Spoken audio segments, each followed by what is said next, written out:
Sebelum kita persilahkan Al-Ustadz Dr. Erwandi Tarmizi menyampaikan materinya. Dan perlu diketahui bahwasannya hari ini kita acaranya lebih kepada talk show gitu ya. Jadi ikhwan maupun akhwat yang ingin menyampaikan pertanyaan bisa melalui mic, kita sediakan mic-nya. Lalu bisa juga melalui kertas pertanyaan. Dan bagi juga ikhwan maupun akhwat atau bapak-bapak baik pebisnis, pekerja yang memiliki akad-akad yang bermasalah atau akad-akad yang menurut bapak-bapak ini syubhat atau enggak, ini halal, haram dan seterusnya, silahkan bawa ke depan akadnya, nanti kita coba diskusikan dengan beliau dan kita akan sampaikan jawabannya. Lalu kalau profil beliau sendiri, bapak-bapak bisa lihat di buku beliau Harta Haram Muamalat Kontemporer. Ini karya tulis beliau, ini Masya Allah, di dalam ini banyak faedah ilmunya.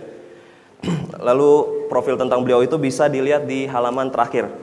Jadi background pendidikan beliau, kehidupan beliau dan seterusnya. Lalu saya tidak perlu berpanjang lebar lagi, kepada Al-Ustadz Erwandi Tarmizi hafizahullah, tafadhol masykurah.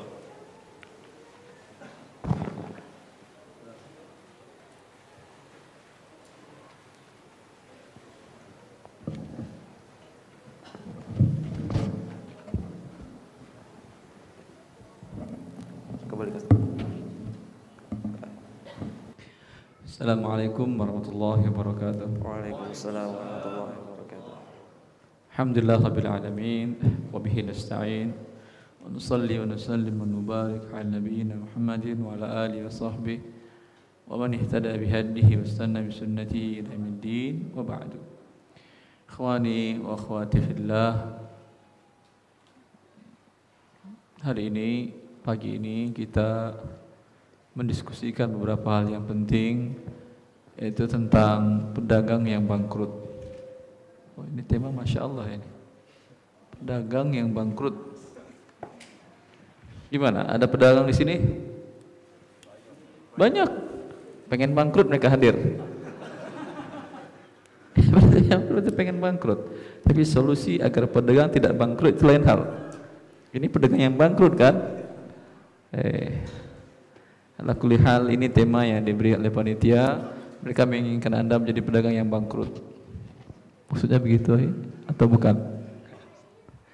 Jadi begini Ustaz. Baik. Permintaan panitia pedagang yang bangkrut itu maksudnya begini Ustaz.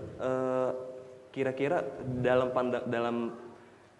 pandangan Allah Subhanahu wa taala, pedagang yang bangkrut itu seperti apa sih Ustaz? Artinya pedagang yang benar-benar pedagang kayak kawan-kawan kita kan di Pasar Baru nih pedagang semua Ustaz. Apakah ada transaksi-transaksi tertentu yang menyebabkan mereka di mata Allah, sumbangan mereka, sumbangsih mereka, amalan soleh mereka menjadi di mata Allah itu nggak sia-sia gitu Ustaz? Bagaimana? Mungkin tafsiran beliau salah, mungkin. Walaupun mereka yang membuat konsep araftu syarra laysa lisyarri walakin liatawaqqi minhu. Salah seorang sahabat Rasulullah SAW yang dikenal, beliau selalu bertanya kepada Rasulullah akan hal-hal yang berbahaya.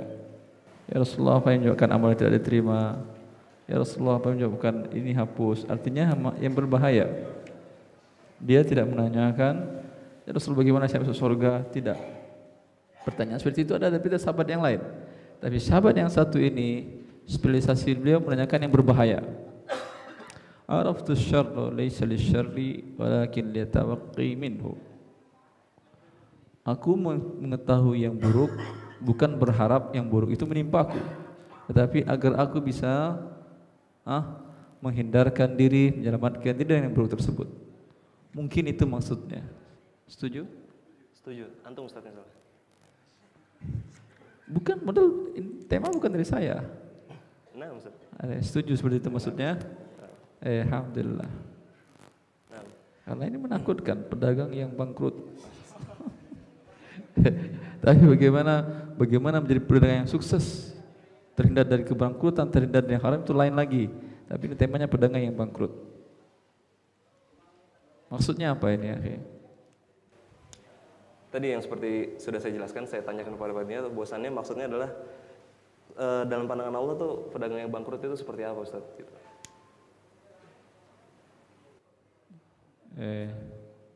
Ada yang mana yang pedagang? Tunjuk tangan. Berapa orang pedagang di sini? Gak berani pedagang tunjuk tangan. Cuma 1, 2, 3. Kajiannya di tempat pusat dagangan tapi gak ada pedagang yang hadir, bagaimana ini? Allah barik fikum. Nah, Ala kulli hal, maksud mereka katanya di sini ingin dicapai transaksi dengan riba menyebabkan seseorang bangkrut baik di dunia dan akhirat. Iya. Tapi yang menyebabkan orang bangkrut bukan saja riba, tapi ummul khaba'ith, induk penyebab utama dari seseorang menjadi bangkrut. Dan bukan sekedar bangkrut ini kalau riba, ya akhi. Allah mengatakan yamhaqullahu riba wa yurbis sadaqat.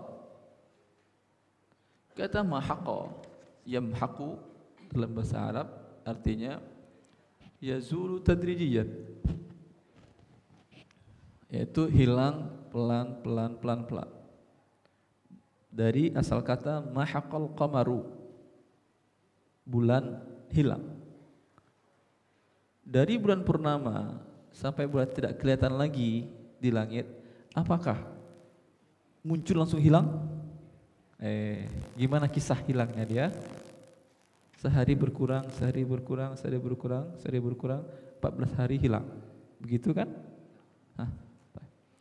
Maka kata mahaqa, Allah mensifatkan tentang riba, yamhaqullahu riba.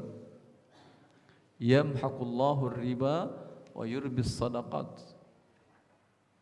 Allah hancurkan riba.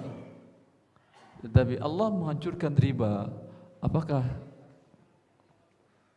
baina asyiyatin wa duhaha, pagi dia bikin riba, sore langsung habis semuanya? Tidak. Berdasarkan ayat tadi, mahaqa, pelan-pelan. Mungkin sesaat naik dikit dia, pelan-pelan pasti berakhir kepada kehancuran. Ini sebuah kepastian. Jangankan Anda pedagang lokal yang modal mungkin sampai berapa? Pedagang di sini yang modal tertingginya berapa?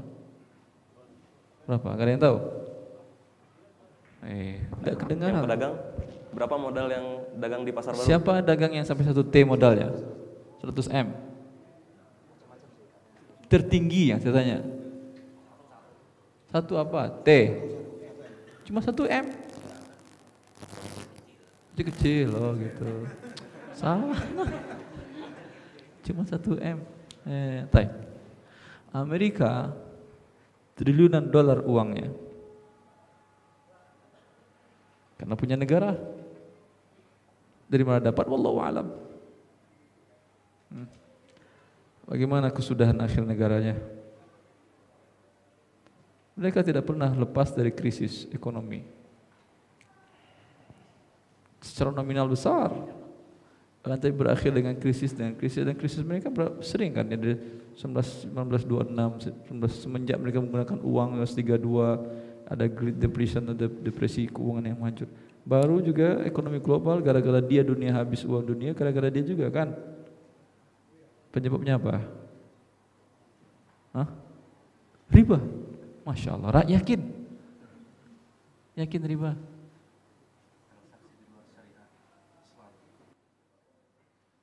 Riba betul di luar syariat Islam. Yakin riba. Mereka sendiri yang mengatakan demikian.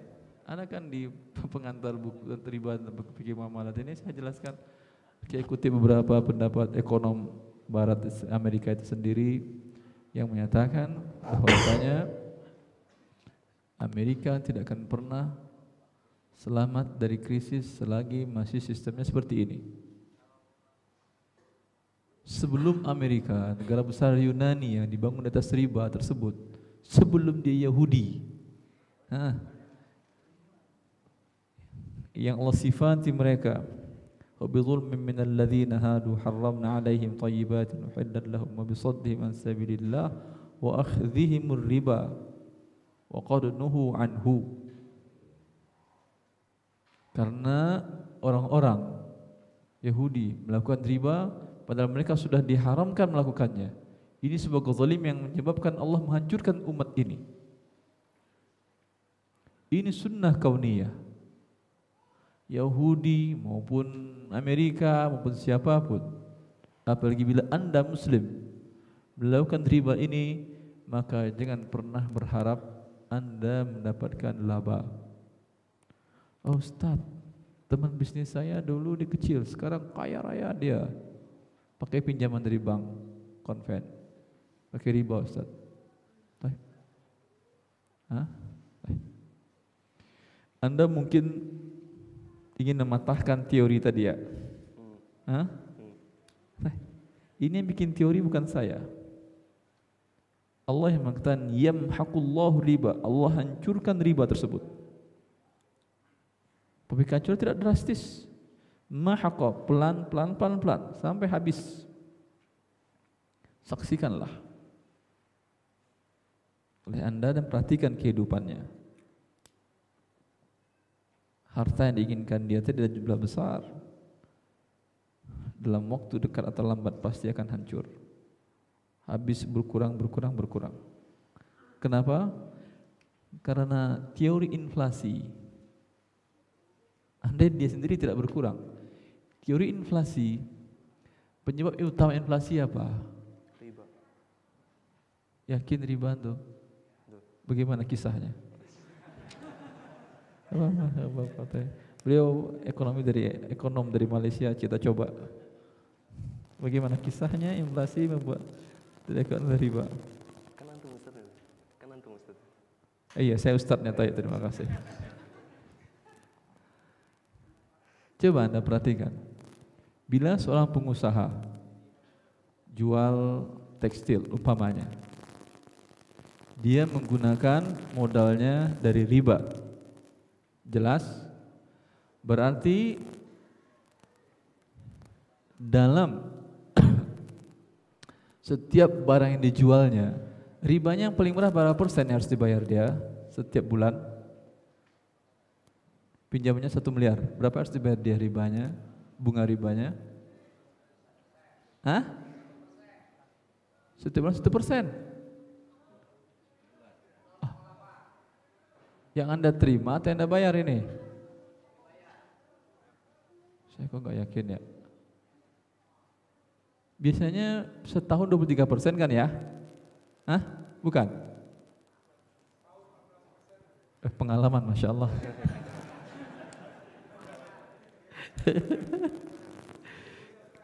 Gurunya? Dulunya, Alhamdulillah. Alhamdulillah. 14% 1 tahun.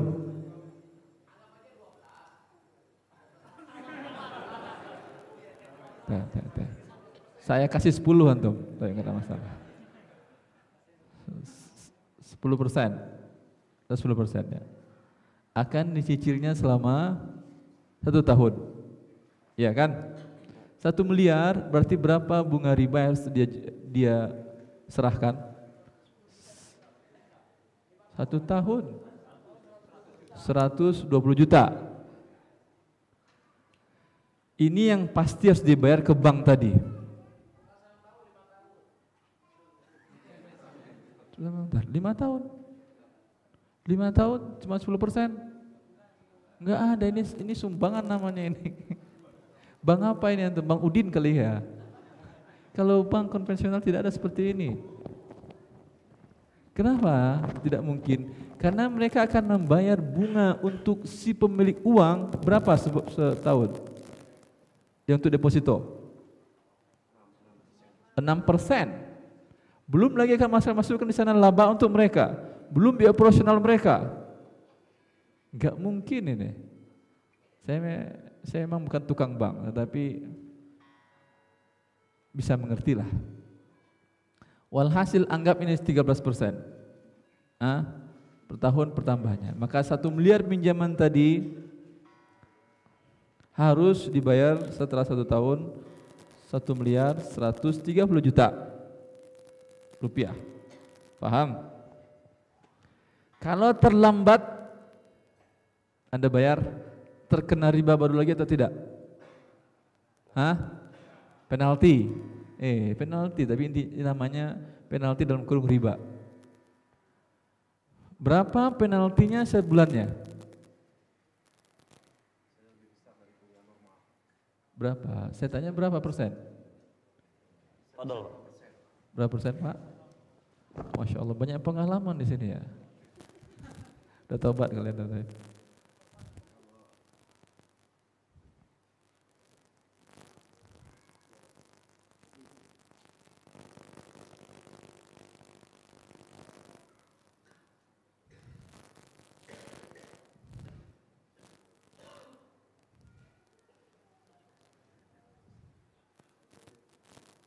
Silakan Pak, lanjutkan Pak. Gimana? Biasanya penalti itu lebih besar daripada bunga yang reguler tiap bulan. Penalti? Bunganya tadi 1,5% umpamanya atau 1,2% per bulan. Terlambat Dikenai denda 2%, jadi 3,5% per bulan. 3,5% lebih besar daripada angsuran. Baik. Kalau umpamanya setahun 1 miliar tadi harus dibayar menjadi 1 miliar 130 juta. Ini kalau tidak terlambat.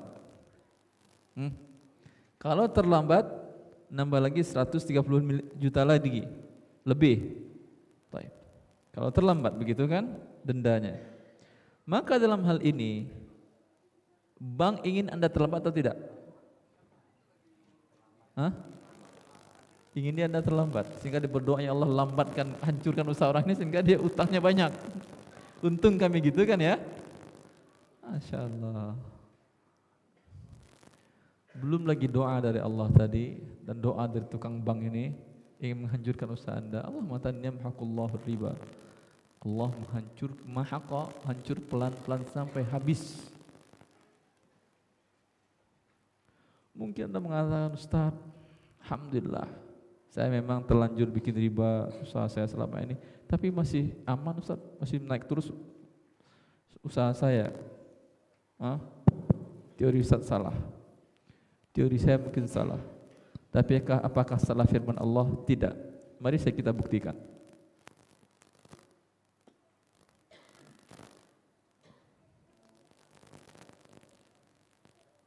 Dalam bunga tadi, pertambahan nominal uang diikuti oleh barang dan jasa atau tidak?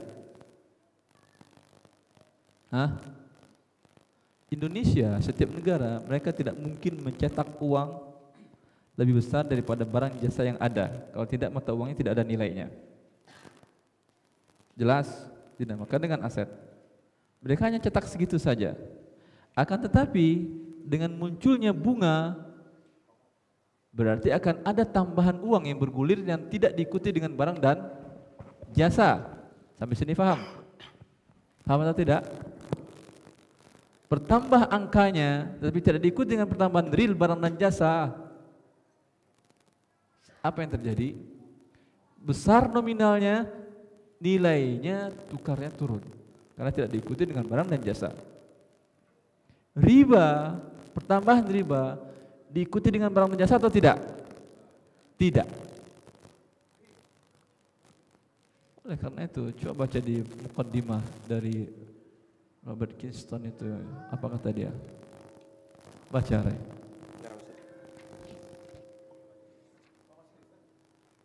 Yang mana Ustaz? Teori? Teori orang kafir yang mengatakan riba itu merusak. Mana?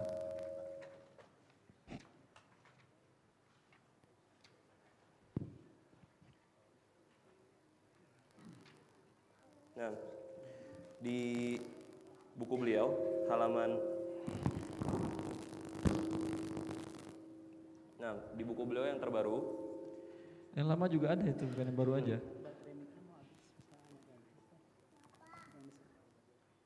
Itu bukan buku baru, buku lama juga ada. Nanti mereka enggak maksudnya nilai Anda Ustaz sebut menzalimi kita, buku lama.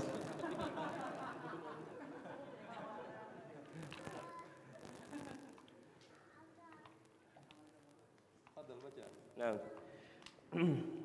di sini di poin 4, poin 5, poin 3, poin 2, riba merupakan penyebab utama terjadinya inflasi. Jadi di cetakan yang terbaru halaman 351, kalau cetakan lama nggak tahu halaman berapa, dicari aja. Jadi di sini disebutkan bahwasannya keadaan perekonomian yang ditandai oleh kenaikan harga secara cepat sehingga berdampak pada menurunnya daya beli sebuah mata uang.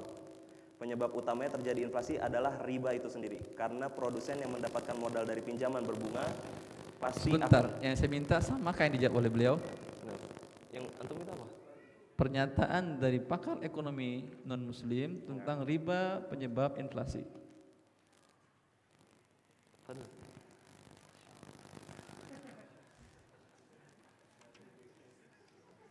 Nyerah tuh. Nyerah Ustaz. Nyerah aja dengan Fadl.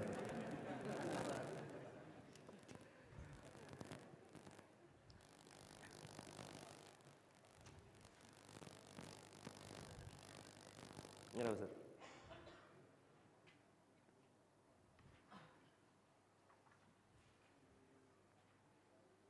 Baca dari sini sampai selesai. Ya. Dengan demikian tinggal tanya jawab. Nah, di dalam buku karya Dr. Samir Kantagji Al-Azmah Al-Maliyah Al-Alamiyah halaman 34, di sini dikutip oleh beliau, oleh guru kita Al-Ustaz Terwandi, bahwasannya dalam buku Krisis Ekonomi Global dan Solusi Ekonomi Islam dijelaskan bahwa faktor utama penyebab krisis adalah riba. Hal ini bisa dilihat dari kronologis krisis itu sendiri. Dalam rentang tahun 2002 sampai 2006, suku bunga riba bank di Amerika cukup rendah, sedangkan harga properti mengalami kenaikan yang cukup tajam. Maka pengajuan kredit properti warga Amerika meningkat. Hal ini disambut baik oleh bank-bank konvensional dengan memudahkan pemberian kredit. Sebagaimana dimaklumi bahwa suku bunga bank tidak tetap naik turun seiring dengan naik turunnya suku bunga yang ditetapkan oleh bank sentral. Pada awal tahun 2006 terjadi perubahan drastis di mana suku bunga bank naik sedangkan harga properti menurun. Maka para kreditur tidak memiliki pilihan selain menghentikan angsuran kredit karena angsuran yang harus mereka bayar begitu besar disebabkan naiknya suku bunga bank. Juga tidak senilai dengan harga properti yang mereka beli disebabkan menurunnya harga properti tersebut. Maka terjadilah kredit macet. Dengan terjadinya kredit macet, institusi keuangan Amerika menjadi lumpuh sehingga beberapa bank mengumumkan jatuh pailit. Itulah penyebab awal terjadinya krisis ekonomi global. Saat kredit menjadi macet sampai pada taraf yang mengkhawatirkan, otomatis institusi-institusi keuangan yang berinvestasi pada kredit perumahan mengalami kerugian besar. Akibat dari jatuhnya institusi keuangan tersebut berdampak pada kinerja saham Amerika di bursa saham yang terjun bebas, sehingga dampaknya juga ke indeks bursa saham Amerika. Cukup saya kira. Nah, ada lagi lebih penting dari itu, tapi bacalah di rumah nanti. Ana ngikutin antum suruh baca, ana baca Mas. Baik, jazakumullah khair. Bahwasanya kehancuran mata uang. Kenapa banyak imbauan untuk kembali kepada emas dan perak? Karena emas tidak bisa harganya digelembungkan oleh negara-negara mana, oleh manusia. Itu Allah yang membuatnya.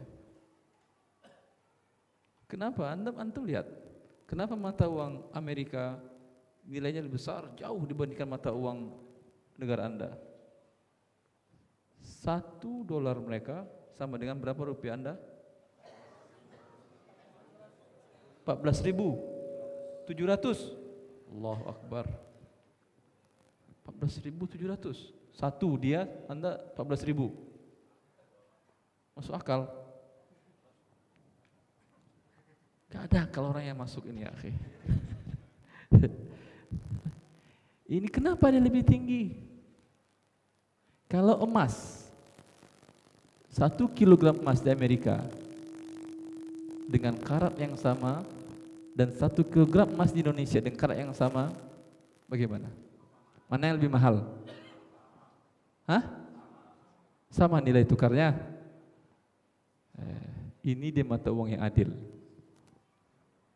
Kenapa? Apa hikmah di balik ini? Karena emas dan perak Allah menciptakannya. Keberadaannya ditemukan di tangan manusia seimbang dengan barang dan jasa yang ada di tangan manusia.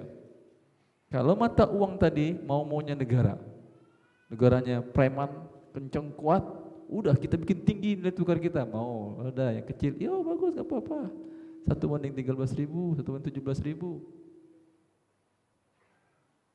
Beberapa referensi yang saya baca, sampai sekarang tidak ada manusia yang bisa mengetahui yang menentukan suku bunga bank itu siapa sih? presiden nggak bakal, direktur BI tidak mungkin. Nah, sebenarnya saya baca hanya sekelompok orang di sebuah pulau di Inggris, mereka mengeluarkan setiap hari suku bunga, kemudian bank-bank ngikutin, ngurangin dikit, terlebihin dikit. Atas dasar apa sampai sekarang pun tidak ada yang tahu. Ala kulli hal, dasar apa, teori apa, yang jelas ini adalah diharamkan oleh Allah. Dan ini kezaliman yang besar. Sehingga ketika Allah mengharamkan riba tadi mengatakan la tazlimuna wa la tuzlamun. Kalian diharamkan menzalimi dengan perbuatan riba tadi dan kalian pun tidak akan dizalimi. Saya kira pengantar cukup ya. Nah, Ustaz. Tadi Ustaz sudah menjelaskan secara global bahwasannya efek dari riba itu sendiri berkaitan dengan ekonomi yang makro gitu. Inflasi dan nilai mata uang dan seterusnya. Sekarang kita ambil skup yang kecil sekarang Ustaz. Ini teman-teman kita pedagang di pasar baru. Mungkin mereka minjam uang dari bank konven atau dari rentenir dan segala macamnya. Bentuk-bentuk riba itu sendiri apakah hanya bunga bank aja atau ada bentuk-bentuk yang lain Ustaz? Di sini kan antum menjelaskan di buku ini cukup banyak. Nah, ini cukup banyak. Nah, tinggal dibacakan satu apa? Cukup banyak, saya jelaskan satu persatu nanti. Mungkin diberikan penjelasan sedikit buat kita bentuk-bentuk riba yang mungkin bisa tidak hanya sekedar bunga bank gitu, bunga bank. Mungkin ada bentuk-bentuk riba lain yang mungkin karena kita kadang-kadang bagi orang awam riba itu apa sih, itu masih menjadi tanda tanya buat kita sendiri. Mungkin bisa dijelaskan dulu riba ya, itu. Jazakallahu khair, terima kasih. Kaidah dijelaskan oleh para ulama. Ya, ini merupakan kunci dari setiap riba. Riba hutang, kullu qardin jarra naf'an fahuwa riba. Setiap pinjaman kemudian dari pinjaman ini mendatangkan manfaat, keuntungan baik materi ataupun non materi bagi si pemberi pinjaman. Ini adalah riba. Anda pinjam 100 juta untuk modal, harus mengembalikan dengan tambahan 12% setahun, 13% setahun. Berarti nanti Anda menyerahkan membayar 100 juta ditambah dengan 12 juta atau 13 juta. Atau terkadang sampai 24 juta. 24% per tahun. Ini dia yang riba. Jelas? Nah, Ustaz. Nah, berkaitan dengan itu juga Ustaz. Riba itu kan bukan riba. Riba itu sendiri efeknya nih ke teman-teman kita pedagang tuh kan banyak Ustaz. Artinya mereka harus menaikkan harga dagangan yang menyebabkan efeknya kemana-mana. Ini solusinya kalau yang udah dapat pinjaman dari bank riba gimana Ustaz? Solusi dari orang yang sudah mendapatkan pinjaman riba bagaimana? Nah, bayar uangnya, pokoknya dipinjam dia. Adapun riba jangan bayar. Pinjam 100 juta, dia tadi minta dalam waktu 1 tahun Anda harus bayar 130 juta atau 120 juta. 100 jutanya bayar, 220 juta jangan bayar. Itu solusinya. Nah, kalau tidak mau Anda bayar lebih, berarti Anda bayar riba. Ustaz, saya kan yang dizolimi. Walaupun Anda dizolimi, tetap Anda berdosa. Selain Anda dosa membuat transaksi riba tadi, itu sudah berdosa. Walaupun belum Anda bayar, sudah berdosa transaksi riba yang Anda buat. Dikutuk oleh Allah Jalla fi'ula. Ketika Anda bayar, ada lagi dosa selanjutnya. Itu dosa membayarkan riba kepada orang tadi. Jangan dosa 2 kali. Terlanjur membuat transaksi riba, jangan bayar pertambahannya. Mau lembaga keuangan riba tadi? Kamu enggak urusan saya. Urusan Anda dengan dia. Tetapi lihat bagaimana cara lembaga keuangan ini untuk menaik ribanya dari Anda. Bagaimana coba? Yang pengalaman. Nah, Nah, yang pengalaman pernah minjem sama bank untuk modal usaha atau untuk usaha yang lainnya? Mungkin ada Lalu yang mau sharing dibayarkan modalnya, kemudian bunganya nggak dibayar dia. Apa yang akan mereka lakukan? Jaminan ditahan. Begitu saja? Saya nggak yakin. Apa? Pengalaman kayaknya beliau. Padahal Syekh. Dia kirim debt collector. Itu kan nama bagusnya debt collector. Kalau nama bahasa hariannya apa dikirimnya? Iya. Ini kirimnya preman. Kenapa bukan dikirimnya adalah orang yang terhormat seperti polisi? Kenapa bukan? Karena sampai per hari ini tidak satu pun undang-undang negara di dunia ini yang menghalalkan riba ini. Karena kalau mereka pakai jasa debt collector pasti bayar kan? Pakai jasa yang resmi, polisi bayar atau tidak? Hah? Yang resmi saya maksud. Kan hak warga negara dapat perlindungan keamanan. Tidak bayar. Tapi lebih kuat dari sisi hukum. Tapi bukan itu yang ditempuh jalannya oleh lembaga-lembaga riba tersebut. Karena jelas tidak satu pun hukum buatan manusia yang melegalkan riba. Cari Anda di hukum positif negara manapun. Bisakah lembaga keuangan tersebut menarik ribanya ya? Tapi kalau yang pokok hutangnya iya. Tapi ribanya tidak ada. Itulah rahasianya kenapa mereka kirim para debt collector, bukan yang dikirimnya adalah instansi yang berwenang. Jelas? Nah, di banyak, terutama di Al-Quran Ustaz ya, bahwasannya pelaku-pelaku riba ini diancam oleh Allah, termasuk di surat Al-Baqarah ayat 278 sampai 279 bahwasannya. Bunyinya bagaimana ayat itu? Nah, a'udzubillahi minasyaitonirrajim. Ya ayyuhalladzina amanu taqullaha wa zaru ma baqiya minar riba in kuntum mu'minin. Sepertinya salah baca tuh. Nah, coba ulangi. Ada Ustaz. Ya ayyuhalladzina amanu taqullaha wa zaru ma baqiya minar riba in kuntum mu'minin. Salah baca saya maksud tajwidnya belum pas antum. Perlu ngaji banyak antum. Nah, lalu di ayat selanjutnya Ustaz, bahwasannya artinya apa itu? Nah, ayat 278 tadi artinya wahai orang-orang yang beriman, bertakwalah kepada Allah dan tinggalkanlah sisa riba yang belum kalian pungut jika kamu orang yang beriman. Lalu di ayat selanjutnya Ustaz, di sini jika kamu tidak melaksanakannya maka umumkanlah perang dari Allah dan Rasul-Nya. Tetapi jika kamu bertobat maka kamu berhak atas pokok hartamu, kamu tidak berbuat zalim, merugikan dan tidak dizolimi atau dirugikan. Ini maksudnya ditantang perang oleh Allah dan Rasulnya seperti apa Ustaz? Perang-perang seperti yang kata Ibnu Abbas dalam tafsirat ini, nanti di akhirat para pelaku riba walaupun dia hanya sebatas peminjam, punya modal Ustaz, saya untuk tujuannya menafkahi anak istri. Menafkahi anak istri wajib, menafkahi diri sendiri wajib. Tetapi dengan riba Anda berdosa. Dengan riba Anda berdosa. Maka nanti para pelaku riba ini apapun alasannya dia, katakan Ibnu Abbas, dikasih mereka pedang oleh Allah. Tok. Lalu kata Allah, mari lawan aku. Ada Anda yang berani sekarang seperti itu? Ya, Allah utus saja nyamuk kepada Anda.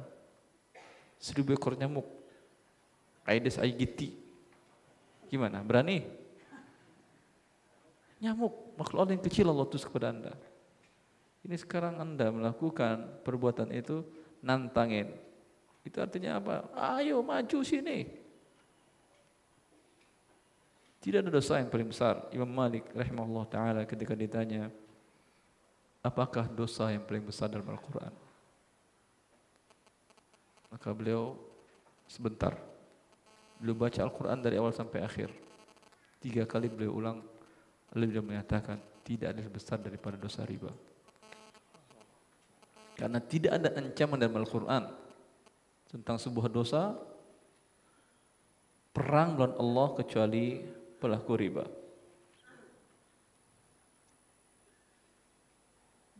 Maka jangan pernah takut berhadapan dengan para debt collector tadi. Karena bila Anda tidak tinggal karena berhadapan dengan pembuat debt collector itu yang hanya mengatakan kun fayakun. Jadi dengan kata kun, debt collector itu langsung jadi nyawanya, adanya ada. Kun, mati, langsung mati dia. Baik. Nah Ustaz, bahkan di hadis yang lain Ustaz, ini disebutkan bahwasannya sesungguhnya berzina sebanyak 36 kali, zina itu lebih dosanya lebih apa namanya? Dengan dosa riba lebih besar dosa riba Ustaz. Betul Ustaz? Hadisnya siapa rawinya? Diriwayatkan oleh Imam Ahmad dengan sanad yang jayid dari Ka'ab al-Akhbar. Ya betul, kalau Imam Ahmad mereka dengan sanad yang jayid pasti betul. Maksudnya sudah. Butuh penjelasan Ustaz. Bagaimana mungkin orang tadi pertanyaan itu betul tidak Ustaz? Betul sudah. Nah, Masya Allah betul. Nah, selanjutnya begini Ustaz. Artinya antara zina 36 kali dengan makan riba, ini kok bisa lebih besar riba daripada zina gitu Ustaz? Apa hikmah di balik ini? Betul. Nah. Kalau kok bisa, tanyakan kepada yang mengatakan ini. Yang mengatakannya Allah dan Rasulnya. Nah. Tapi apa hikmah di balik ini? Bagaimana kita mencernanya? Begitu kali-kali maksud Anda ya? Nah, Ustaz. Terima kasih. Ya akhi, bukan kata di penyebab inflasi adalah riba. Jelas, Anda pegang uang 10 juta hari ini atau 3 tahun yang lalu. Per hari ini berapa nilainya? Nominalnya betul 10 juta rupiah. Nilainya berapa? Hah? Iya berapa? Bisa 9 juta, bisa 8 juta kan ya? Yang 1 juta, 2 juta siapa yang makan? Siapa yang ngambil? Ini inflasi. Walaupun Anda tidak pernah berhubungan dengan bank, tetap rupiah Anda pegang itu akan turun atau tidak nilainya? Turun nilainya kan ya? Penyebab utama tadi kita katakan apa? Riba. Karena semua ekonom, muslim non-muslim, kafir non-kafir, mereka sepakat mengatakan penyebab inflasi adalah riba. Dan tidak pernah manusia akan terlepas dari inflasi selagi mereka melakukan riba. Jelas. Bila inflasi datang, yang terkena dampak inflasi siapa? Semua orang yang pegang uang ini. Walaupun Anda tidak pernah berbuat riba, tapi dampak kezaliman sebagian kecil pelaku riba tadi Anda pasti terkena. Kira-kira dosa orang yang berbuat riba tadi kecil atau besar? Nah. Kalau Anda mencuri uang satu orang saja 2 juta, tadi kan 10 juta berkurang nominal nilai tukarnya menjadi 8 juta, 20%. Dicuri 2 juta, apa sanksi dalam Islam? Potong tangan. Nah, ini triliunan uang Anda tadi, nilainya turun.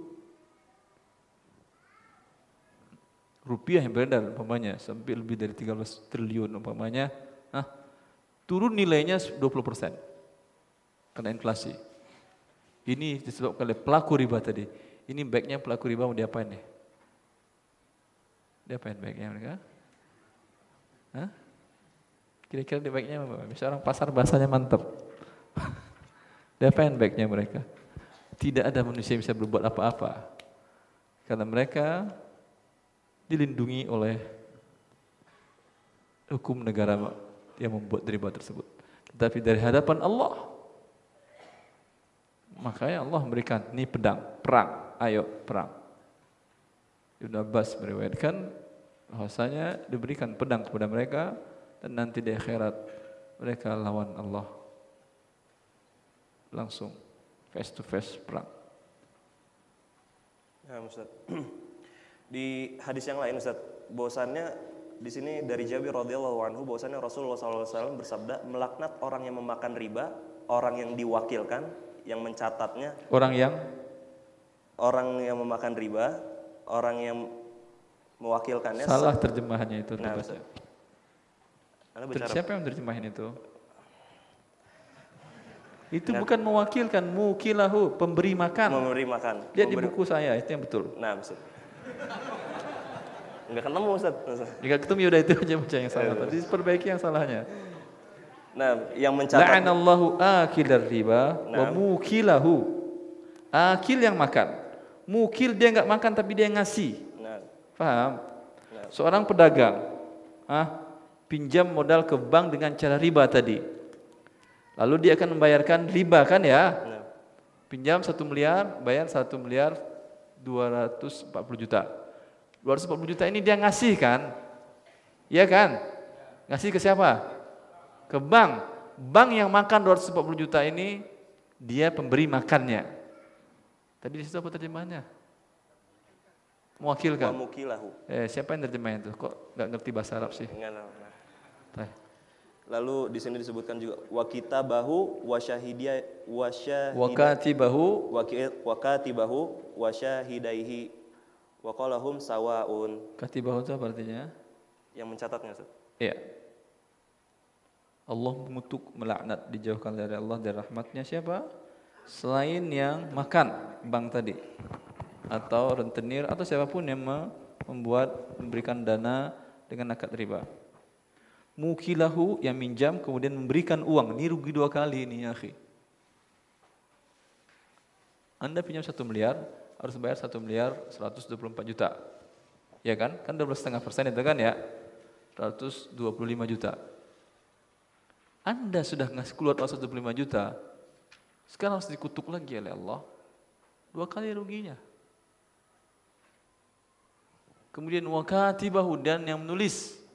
Siapa menulis akad tadi? Coba siapa? Karyawan yang menulis akad tadi. Atau notaris yang siapa aja lah yang nulis. Walaupun bukan admin, walaupun bukan karyawan, tolong tulisin dong, gratis tetap. Ini kasihan ini, gak dapat gaji tapi dapat lak kutuk. Wasyahidai dan saksinya. Rasulullah sawa. Mereka semuanya sama dikutuk oleh Allah. Kutuk tahu kan ya? Dijauhkan rahmat Allah darinya. Bila Allah menjauhkan rahmatnya, rahmat apa yang Anda rasakan setiap saat? Coba. Bukankah oksigen yang Anda hirup itu rahmat siapa itu? Rahmat Allah Jalla fi'ala. Bila dikutuk dijauhkan oleh Allah dari rahmatnya. Bila Anda dijauhkan dari Allah dari oksigen, masih bisa hidup? Tidak ada manusia yang bisa hidup. Betul. Maka sadarlah Anda sebelum dicabut oksigen sekeliling Anda. Nah, sekarang Anda serahkan kepada audiens, kepada Mustami, kepada jamaah sekalian. Ada yang mau bertanya atau terutama berkaitan pertama yang teman-teman yang kejebak riba dulu deh. Kejebak dengan bank konvensional, bagaimana kesulitan dan problemnya. Ada yang mau sharing? Fadol Pak, silakan. Yang baju putih dulu Pak.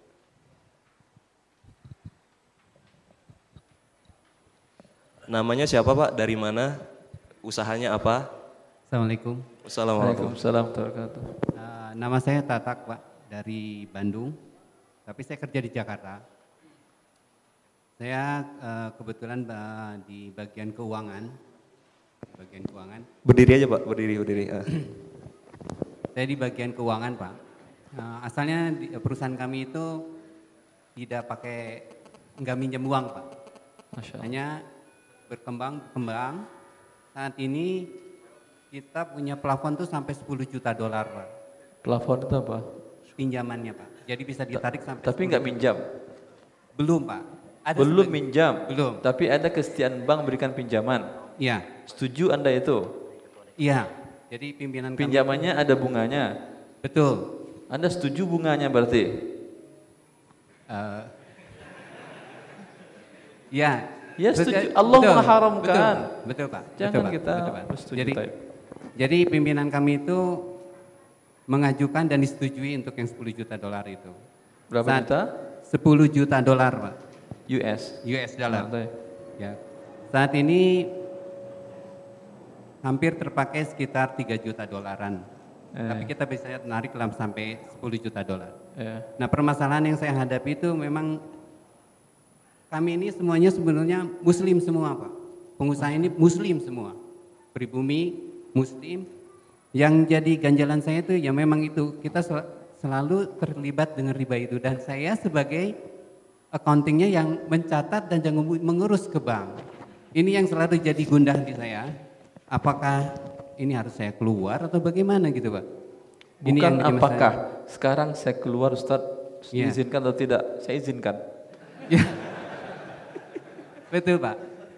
Betul, Pak Ustadz. Yang kedua juga, adakah kira-kira lembaga yang bisa membiayai di luar itu perusahaan ini tetap berjalan, tapi kita tidak terlibat di dalam riba, atau ada cara-cara lain? Gitu?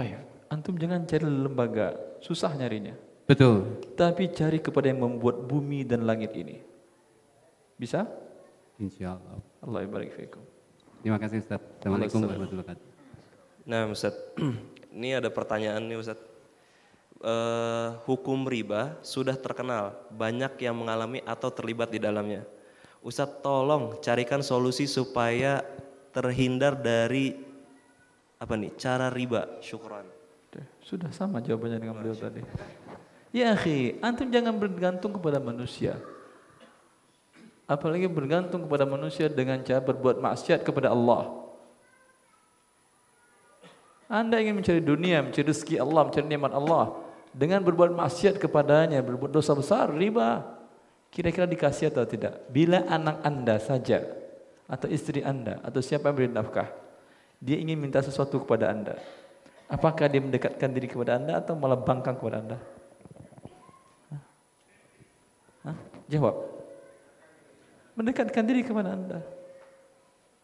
Walaupun proses untuk mendekatkan diri kepada Anda sulit umpamanya, tetap dilewati dia juga. Mendekatkan diri kepada Allah gampang. Idza taqarraba ilayya 'abdi bi shibrin taqarrabtu ilayhi bi dhira'. Wa idza atani yamshi ataitu harwalah. Bila seorang hambaku mendekatkan diri kepadaku sejengkal, aku datangi dia satu hasta. Bila mendekatkan diri kepadaku satu hasta, aku datangi dia sedepa. Bila datang kepadaku yamshi ataitu arwalah, datang kepadaku dengan berjalan, aku datangi dia dengan berlari. Yang kita tahu biyadihi mulkus samawati wal ardh. Yang di tangan Allah lah kerajaan langit dan bumi ini. Alasan kita paling klasik, Ustaz, kalau enggak dengan riba, kapan saya punya rumah? Kapan kayak dapat modal? Begitu kan asal klasik Anda kan ya? Klasik banget, itu bukan klasik lagi, itu klasik banget. Allah Ustaz. Apakah pedagang yang kaya itu mereka memulai usahanya dengan cara riba? Tunjukkan kepada saya siapa yang pedagang memulai usahanya dengan cara riba dan sukses menjadi pedagang yang kaya raya dari masa ke masa. Ada? Tunjukkan. Karena tidak mungkin dia kaya, pasti banknya kaya lebih dulu daripada dia. Yang dia hancur. Karena dia menentang sunnah kauniyah. Allah mengatakan yamhaq. Allah hancurkan. Yamhaqullah riba, Allah hancurkan kata Allah. Lalu bagaimana Anda kaya? Oh Ustaz, si fulan riba tapi uangnya banyak, ininya rumahnya ada, ininya mobil dan segala macam. Baik. Tanyakan kepada dia, mungkin yang terlihat tersebut secara materi berlebih dari yang lain. Tapi tanyakan kepada dia, bagaimana perasaan Anda semenjak terlibat riba? Sering testimoni dari beberapa orang-orang yang terlibat dengan riba ini. Ada yang testimoni, Ustaz, saya selama bekerja di lembaga riba itu, setiap hari saya harus makan obat sakit kepala. Semua jenis obat sakit kepala sudah saya makan. Sampai suatu saat Allah memberikan hidayah kepada saya, jangan-jangan gara-gara karena kerja di bank riba ini. Saya berhenti. Per hari itu sampai hari ini kepala saya tidak pernah sakit. Saya katakan, oh betul Anda. Walaupun tidak Anda katakan itu, Allah sudah mengatakan itu. alladzina ya'kuluna riba la yaqumuna illa kama yaqumu alladzi yatakhabbathu syaitanu minal mas. Sesungguhnya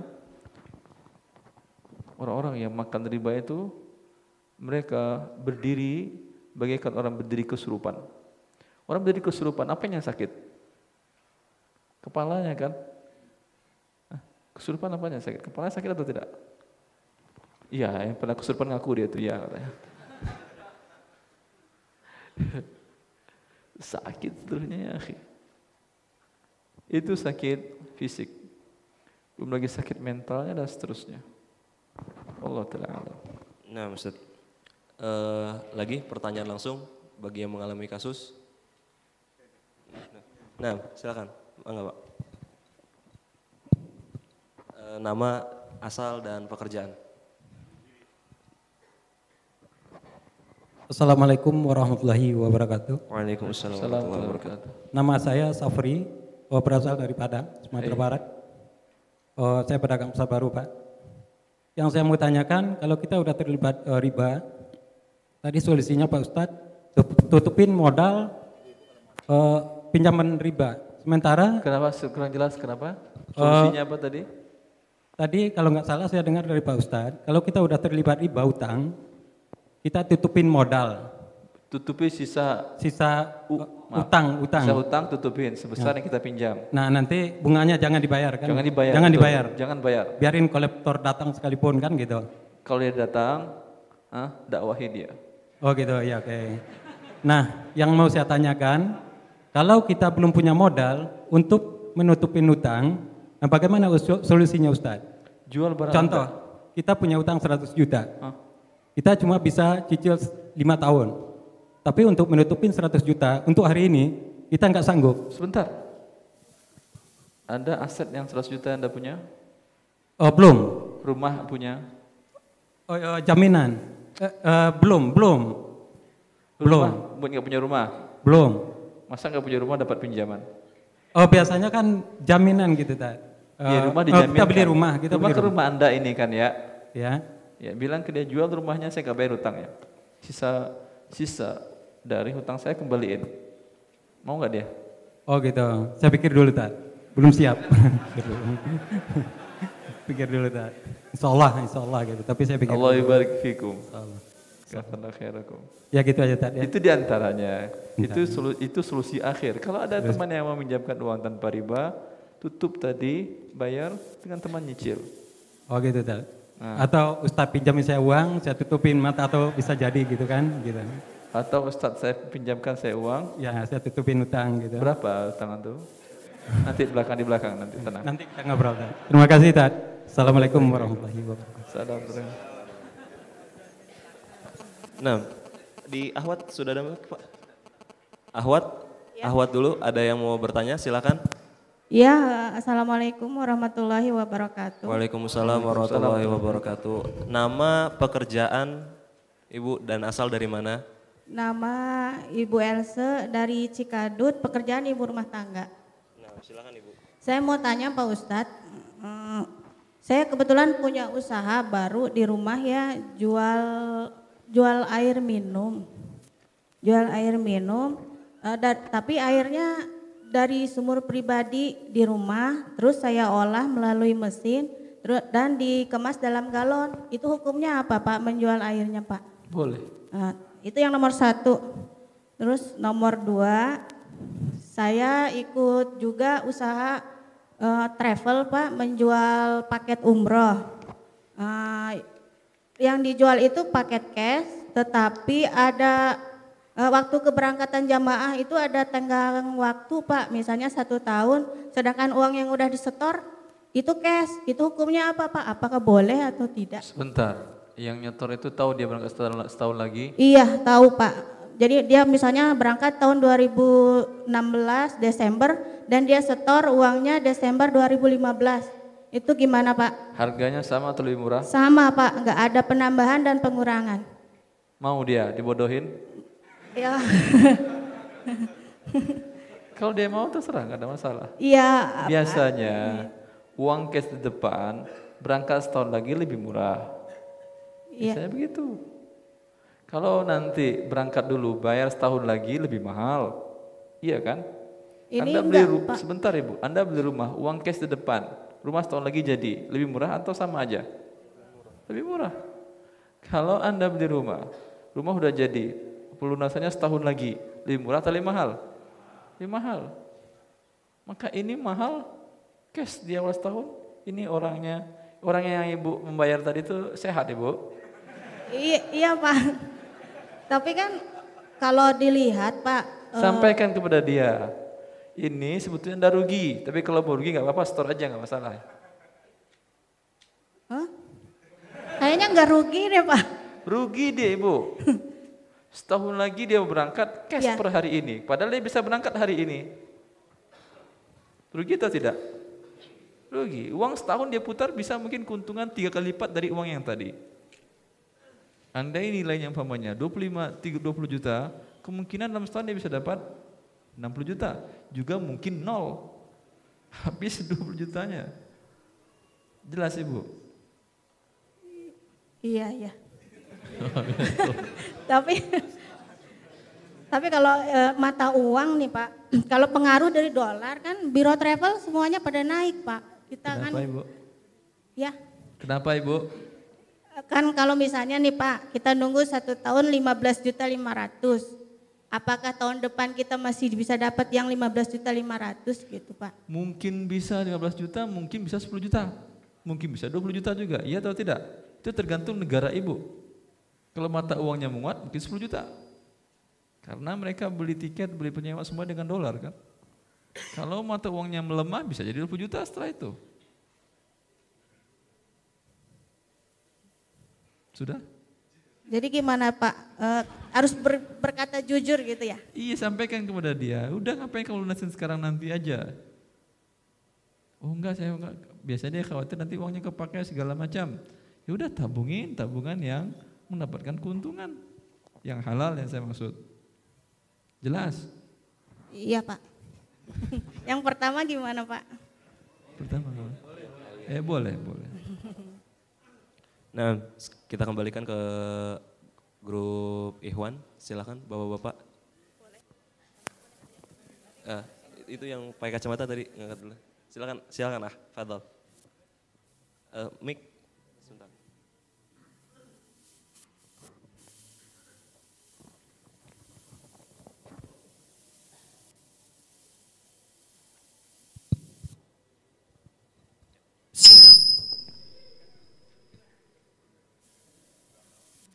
Bismillahirrahmanirrahim.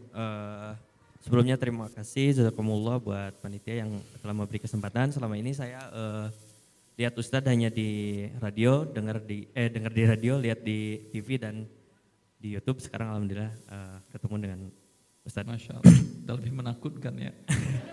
Hanya untuk meyakinkan Ustadz. Langsung tahu ribanya tadi. Betul Ustadz. Selama ini saya Nama dulu Syekh. Oh, iya, Nama, asal dan pekerjaan apa? nama Arya, asal dari Gede Bage Bandung, pekerjaan karyawan di salah satu perusahaan telekomunikasi. Beberapa bulan belakangan, mungkin 1 tahun ya, 1 tahun ini saya termotivasi untuk mencari kebenaran ini karena kebenaran dilarangnya riba karena kebetulan keluarga udah puluhan tahun meminjam uang kepada bank, Ustadz. Dan kebetulan seiring berjalannya waktu karena di lingkungan saya mungkin mindsetnya mengambil pendapat yang membolehkan waktu itu. Bolehkan apa? Riba gitu. Bolehkan riba. Minjam bank, saya juga gak tahu gitu Ustadz. Ada pendapat yang bolehkan. Betul, perkembangannya seperti itu dan saya terus mencari dan termasuk mendengar kajian-kajian Ustadz. Kenapa saya termotivasi? Karena saya sangat mencintai keluarga saya dan saya dekat dengan salah satu kakak saya karena kakak saya banyak dan kakak saya ini baru saja beberapa tahun lalu mengajukan KPR dan diterima yang lumayan besar nilainya Ustadz. Yang ingin saya tanyakan bagaimana cara meyakinkan sekarang juga mereka udah mulai ini dan mereka bertanya bagaimana dong kalau Sekarang solusinya bagaimana? Kita kan udah mengambil KPR gitu dengan nilai yang cukup besar gitu kan. Sehingga kita harus bertobat dan berusaha melunasinya. Tapi dalam perjalanan untuk melunasinya bagaimana dosa kita gitu Ustaz. Karena nggak sebentar juga waktu untuk melunasi itu gitu Ustaz. Dan mungkin keluarga saya belum termotivasi kuat untuk melepaskan riba. Dan kalau boleh saya mau share salah satu kakak saya yang sudah alhamdulillah meyakini riba itu bahayanya besar sekali gitu kan. Sebelum beliau berangkat ke Amerika untuk bekerja, beliau sudah kuat dan istrinya itu kakak ipar saya mendesak untuk mengajukan kredit mobil gitu Ustaz, untuk mengganti mobil gitu kan. Tapi kakak saya berusaha sekuat tenaga nggak mau gitu kan, setiap hari, setiap malam kakak ipar saya terus membujuk kakak saya untuk udahlah kalau belum ada uangnya mending kredit aja gitu kan. Tapi akhirnya alhamdulillah dengan tekad gitu kan, 2 hari setelah itu mertua kakak saya itu menawarkan mobilnya yang lebih bagus untuk dibeli oleh kakak saya, tetapi gak usah lunas gitu kan, gak usah sesuai harganya, hanya setengahnya gitu kan, dan setengahnya itu bisa dilunasi kapan kita punya uang. Dan itu alhamdulillah mungkin jalannya untuk terlepas dari riba. Terima kasih atas masukannya. Ada lagi yang lain? Itu nggak bertanya kan? Ini nggak bertanya dia. Ada lain? Lebih ada pertanyaan dia mengatakan solusinya kakaknya. Mungkin gini Ustaz, problem banyak teman-teman nih yang udah terlibat riba. Ini pertanyaan dari antum? Bukan, maksudnya saya nggak mau jawab.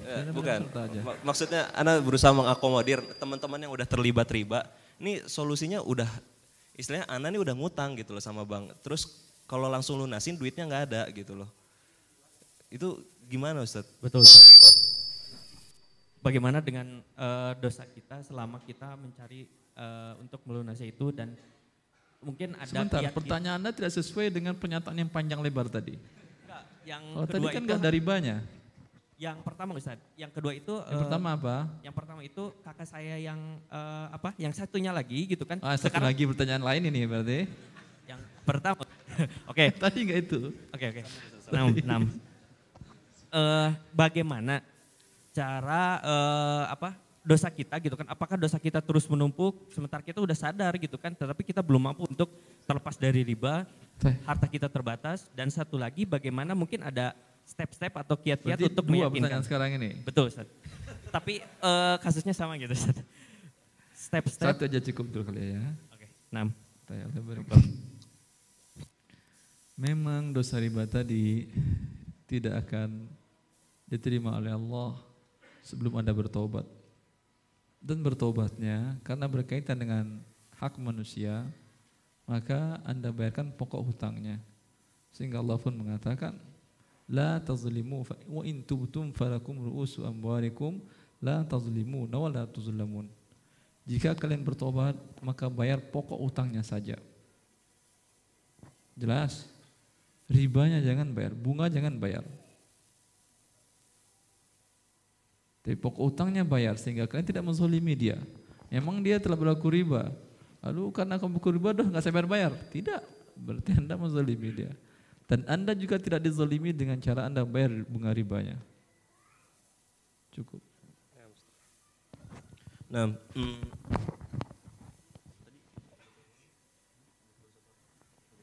satu lagi Iwan. Ya, silakan Pak, silakan. Iya.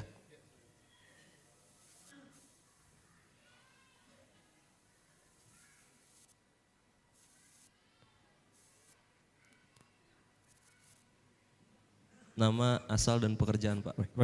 Baik, terima kasih. Assalamualaikum warahmatullahi wabarakatuh. Waalaikumsalam. Terima kasih atas kesempatan yang diberikan kepada saya. Nama saya Dede Pak, dari Bandung, dagang di lantai 3 Pak. Masya Allah. Baik Pak, tadi dikatakan bahwa kalau kita pegang uang 10 juta, 20 tahun yang lalu, lantas saya simpan di bawah kasur, nilainya pasti turun.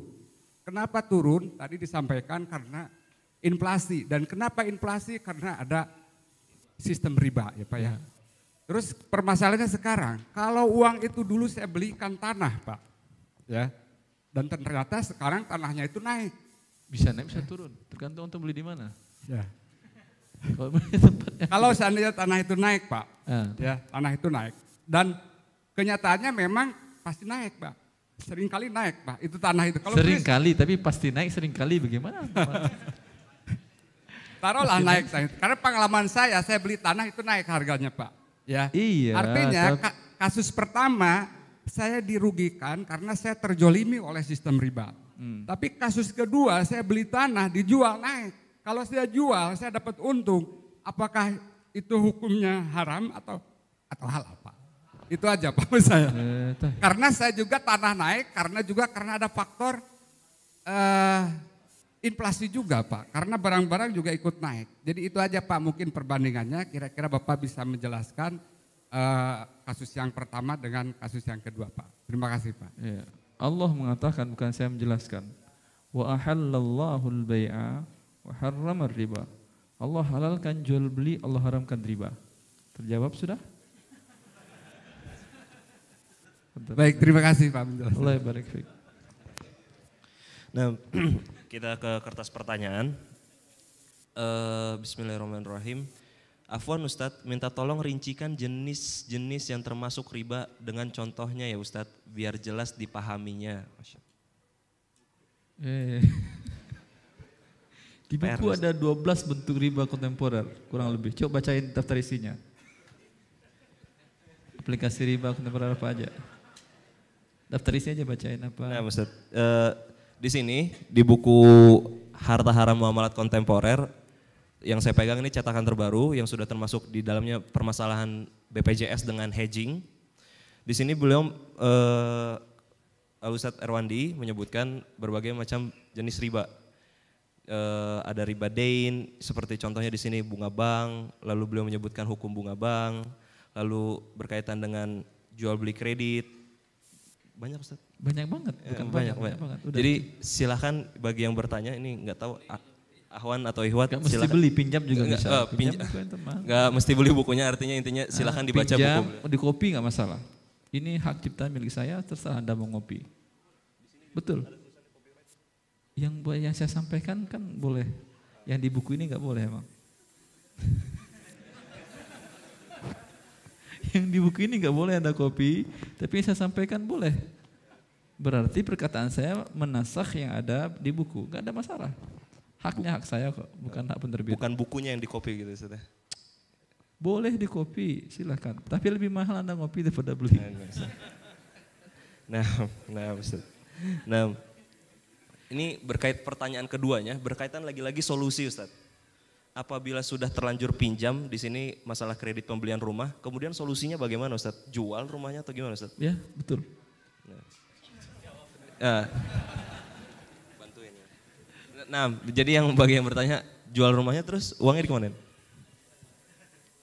Gak mungkin uangnya jual rumah habis itu nikah lagi, rugi lagi, dia riba masih ada. Jual rumahnya tetap utang ribanya, udah. Nah, Ustaz, nah. Jangan bayar bunganya. Hah? Tapi kalau Anda takut dengan debt collectornya apa boleh buat? Kalau Anda berani menghadapi debt collectornya, gampang hadapi debt collector kan ya. Ada salah ikhwan yang dia berhadapan dengan debt collector, saya nggak masalah, datang. Ketika dia datang, saya kasih makan, saya kasih minum. Datang masuk waktu sholat, saya aja ada sholat jamaah ke masjid. Masih mau diminta utang? Karena dia sebagai pembantu riba. Baik, ala kulli hal. Tapi kalau Anda khawatir akan mengancam diri Anda, keluarga Anda ditindas dia tidak berani melakukan tindakan fisik. Karena dia takut dengan polisi. Ala kulli hal, mana yang baiklah cara menghindarikan diri dari tersebut. Tapi yang pokok utang Anda wajib Anda bayar. Yang bunganya jangan pernah Anda bayar. Karena ini dia yang riba. Ya, untuk pertanyaan selanjutnya kita kepada Ahwat dulu. Silahkan, ibu-ibu ada yang mau bertanya? Ahwat. Assalamualaikum warahmatullahi wabarakatuh. Waalaikumsalam warahmatullahi wabarakatuh. Mau tanya Ustadz. Nama ibu, nama, asal dan pekerjaan. Ummu Salman dari Bandung. Mau tanya Ustadz, apa hukumnya budidaya bunga hias? Hukumnya budidaya hias, bunga hias. Tanaman hias. Iya, tanaman hias. Dibudidayakan? Bunganya iya. Lalu dijual atau dibudidayakan aja? Dibudidayakan terus dijual. Menjualnya ditanyakan atau budidayanya? Menjualnya. Boleh, halal. Iya, syukran Ustaz. Wabillahi taufik, Ibu. Nah, ibu-ibu. Nah, karena pertanyaan tadi pendek, kita kasih kesempatan lagi ke ibu-ibu. Ibu-ibu satu lagi silakan. Ada lagi? Nggak ada? Oke. Ke Ikhwan berarti. Itu nah, ada Pak, Ustaz, silakan. ada Yang satu belakang. lagi. Assalamualaikum warahmatullahi Waalaikumsalam warahmatullahi. Iya, silakan Ibu. Nurul Hanifah tanya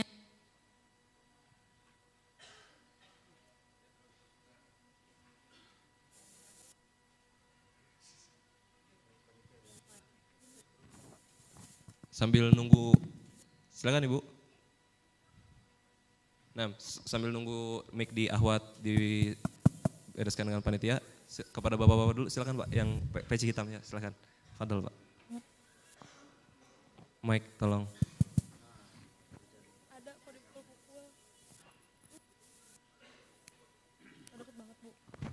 Silakan Pak, nama, asal dan pekerjaannya Pak.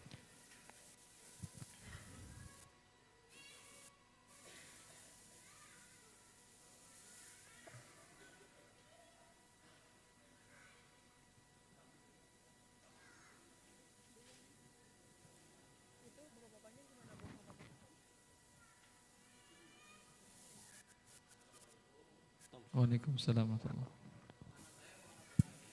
Iya Pak.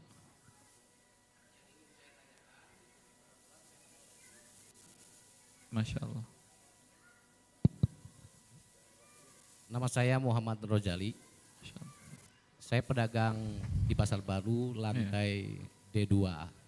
Iya, Masya Allah. Alhamdulillah Pak Ustadz, udah 1 tahun saya berhenti berhubungan dengan bank konvensional. Alhamdulillah. Ya. Cuma begini Pak Ustadz, saya punya tabungan di bank konvensional. Sedangkan tabungan tersebut ada nilai tambah yaitu bunga gitu. Lalu saya khawatir. Kebetulan di bank konvensional tersebut saya ada 2 rekening. Yang pertama rekening tahapan dan yang kedua rekening koran. Dua-duanya ada pertambahan? Tidak. Kalau yang rekening koran bahkan ada potongan. Itu aja buka, yang satu lagi tutup. Iya, saya pindahkan ke rekening koran gitu.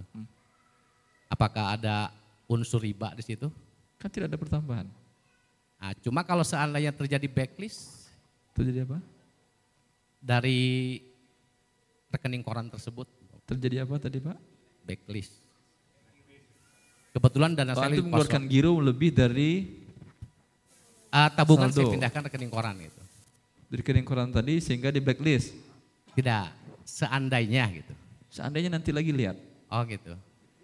Sekarang selamat dari riba udah? Alhamdulillah. Alhamdulillah. Pertanyaan yang kedua. Ya. Mengenai Arab Saudi, Madinah, Mekah, Riyadh, apakah ada bank konvensional? Itu yang saya tanyakan. Ada. Ada. Berarti Arab Saudi, Madinah, Mekah tidak semua salaf ya? Tidak semua? Manhab salaf. Ya bukan ke Abu Jahal dari Mekah. Yahudi dari Madinah. Khazraj dan Aus. Apakah banyak Madinah, Mekah, Riyadh, bank konvensional? Atau jual beli secara kredit? Itu saja. Terima kasih. Pertanyaannya apa ini? Ada atau tidak gitu? Tolong diperjelas gitu. Ada. Ada atau tidak? Ada. Ada. Oh gitu. Ya udah. Ya akhi, dalam beribadah kepada Allah, jangan pernah lihat Arab Saudi atau Mesir atau Yaman sehingga jadi contoh Anda, bukan. Yang Anda lihat syariat Allah. Berapa banyak kezaliman di sana ada. Tenaga-tenaga kerja wanita di sana diperlakukan seperti budak. Apakah ada agama yang mengakui ini? Tidak ada. Apakah karena Islam itu tidak? Itu bukan karena Islamnya, karena kejahilian merekanya itu. Dan ini ada di mana-mana. Jelas. Jadi bukan dalil karena ada Saudi ada ini jadi halal. Oh enggak. Kalau Anda halalkan yang tadi, berarti Anda halalkan juga wanita TKW yang datang ke sana yang diperlakukan tidak manusiawi. Tidak halal. Lalu bagaimana tindakan negara tersebut? Para ulamanya menghimbau untuk tidak melakukannya. Dan bahkan menghimbau kerajaan untuk menutup yang riba. Tetapi tidak mampu juga. Ala kulli hal, bukan sebuah jaminan perbuatan dari sebuah negara, sebuah kota menjadi dalil dalam syariat. Tidak ada dalil dalam syariat Quran dan Sunnah. Quran dan Sunnah. Allah haramkan haram. Walaupun semua orang Saudi melakukannya, tidak akan menjadi halal dia. Jelas. Nah, ibu-ibu, mic-nya sudah?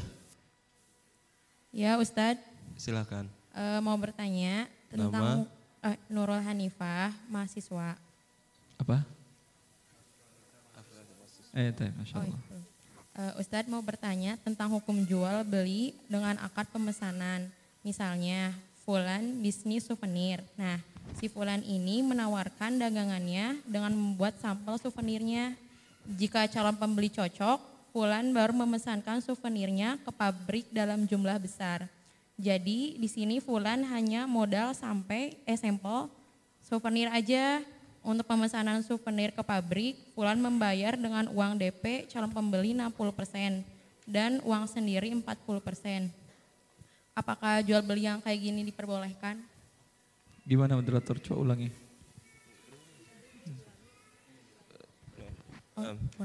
Ibu tadi udah ngirim pertanyaan ya Bu ya? Udah. Nah, Ustadz mau bertanya tentang hukum jual beli dengan akad pemesanan. Misalnya Fulan bisnis souvenir, si Fulan ini menawarkan dagangannya dengan membuat sampel souvenir tersebut. Jika calon pembelinya cocok, Fulan baru memesankannya dalam jumlah yang besar. Jadi di sini Fulan hanya modal sampel souvenir saja untuk pemesanan. Modal apa? Hanya modal apa? Ya, jadi sampel saja gitu. Display gitu mungkin Ustadz maksudnya di sini. Jadi di sini Fulan hanya modal sampel souvenir saja untuk pemesanan souvenir ke pabrik. Fulan membayarnya dengan uang DP calon pembeli 60% dan uangnya sendiri 40%. Bagaimana jual beli yang demikian? Apa diperbolehkan? Betul Ibu? Pertanyaannya itu? Iya. Nah, silakan Ustaz. Boleh. Ada yang lain? Ini namanya istisna, ini namanya. Dinamakan dengan istisna, minta dibuatkan. Walaupun barang belum milik dia atau belum ada bahkan. Bukankah ini banyak dalam kehidupan sehari-hari Anda? Iya atau tidak? Nah, udah terjawab ya. Buktinya, Anda beli nasi goreng, sudah ada kan nasi goreng atau belum? Belum, tapi sudah. Boleh atau tidak ini? Boleh, namanya istisna. Jadi dengan pesan untuk dibuatkan. Di sini gabungan barang dan jasa, boleh bayar dulu, boleh bayar belakang, tidak ada masalah. Nah, kita lanjutkan, Bapak-bapak. Masya Allah. Ulang. Turun lagi tangannya Pak, turun lagi. Silakan.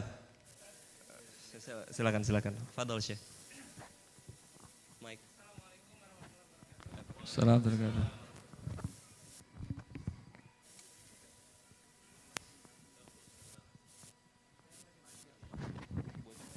Bismillah.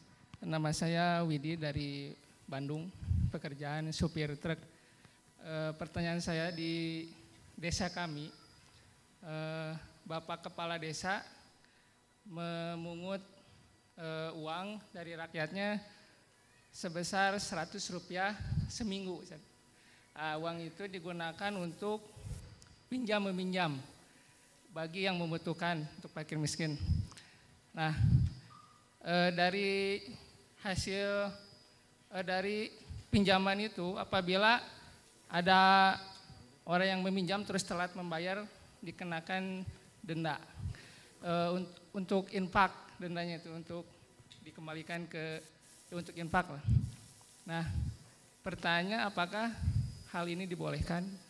Untuk infak maksudnya dikembalikan kepada pemilik uang atau untuk kemaslahatan umum? dikembalikan dan untuk yang lainnya juga seperti masjid. Dianggap laba, keuntungan begitu kan? Iya, kalau lambat bayar. Ya, kepala desa ini Iya, kepala atau desa. kepala riba? Mungkin kan tujuannya baik ya. Tujuannya baik. Bukankah tujuan tukang riba juga baik, membantu Anda? Dan tujuan laki-laki berzina dengan wanita tujuannya baik, membantu wanita ini daripada kesepian. Allahumma musta'an. Wallahi turkan. Riba ya udah. Riba. Taubat suruh kepada Allah Subhanahu wa taala. Baik, Ustaz. Kalau memang itu riba, terus kalau kita diminta gimana, Ustaz? Kalau Diminta apaan tuh? ya sama petugas itu ya kan? Jangan Itu bayar. 1 minggu itu cuma 100, tapi Jangan bayar. jangan bayar. Bisa? Insya Allah. Ustaz. Bisa. Ya. Kalau dia menuntut juga, ajukan ke BM berwenang. Karena secara undang-undang boleh kepala desa memungut iuran dari masyarakatnya. Gimana? Bisa. Gimana? Ada undang-undang yang bolehkan kepala desa memungut dari warganya? Hah? Tidak ada. Syukron. Laporan KPK katanya. Nah, kita lanjut ke kertas pertanyaan. Pertanyaannya di sini Ustadz, kenapa saudara Islam? Oh ya, kenapa? Mungkin maksudnya di sini para sahabat di zaman Rasulullah SAW sukses. Kenapa pengusaha Muslim di zaman sekarang kalah sukses dengan yang non Muslim? Apa yang salah menurut kajian ilmu agama? Jadi di masa dahulu Kajian sukses apa kajian agama? Kajian ilmu agama. Jadi gini Ustadz. Jadi di zaman Rasulullah SAW para sahabat itu kan sukses gitu Ustadz. Artinya dari segi penghasilan tanpa riba mereka Enggak sukses. juga dibandingin dengan pengusaha Yahudi enggak juga. Nah. Jadi ini jawabannya gimana Ustadz? Udah terjawab sudah. Salah Terus? pertanyaannya. Pertanyaannya salah. Bukankah Rasulullah Sallallahu Alaihi Wasallam pernah berhutang kepada Yahudi? Perang pinjam perisai Yahudi, pinjam pedang Yahudi. Berhutang untuk kebutuhan hidup juga kepada Yahudi. Menunjukkan apa itu? Mereka Yahudi berarti orang sukses. Terus? Nah, pertanyaannya salah. Pertanyaan yang salah ya Ustaz. Nah. Oke, ke Bapak-bapak berarti, silakan. Lagi. Ulang Pak, maaf. Ulang. Silakan. Syekh yang di luar. Adalah.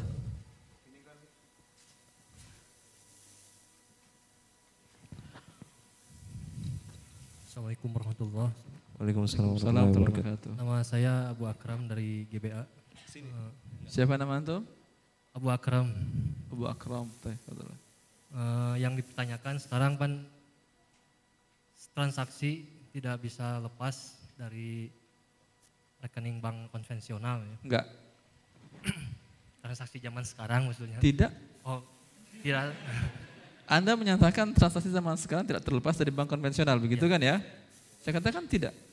Ya, mungkin. Apakah orang jual beli cabai di pasar pakai transaksi konvensional, pakai bank? Ya, mungkin salah pertanyaan. Pertanyaannya salah. Pertanyaannya salah salah. pertanyaannya. Mungkin langsung ke pertanyaan saja. Pertanyaan lain. Ini bagaimana hukumnya tentang memakai transaksi lewat bank konvensional? Tapi di buku bank tersebut tidak dipakai untuk menabung, hanya sekadar melewat saja. Tapi pas melihat. Maksudnya apa ini? Realnya bagaimana? Anda beli barang pakai bank konvensional misalnya, gitu? ada yang memesan barang ke saya. Dia nanyain banknya pakai bank konvensional. Kebetulan saya ada misalnya bank konvensional dulu. Yang salah Anda, kenapa ada bank konvensional? Ya, ini coba Anda bilang, ada bank syariah, pakai bank konvensional dia kirim. Ya, dia menanyakannya meminta untuk bank yang sama supaya tidak ada biaya gitu. Jangan mau. Dia mau barang, mau jasa, atau Anda mau riba? Jadi yang rekening yang sekarang harus ditutup atau gimana? Masya Allah, Allahu Akbar. Ya itu. Itu keputusan yang terbaik. Ya terima kasih Sukron. Assalamualaikum. Allah barik fikum.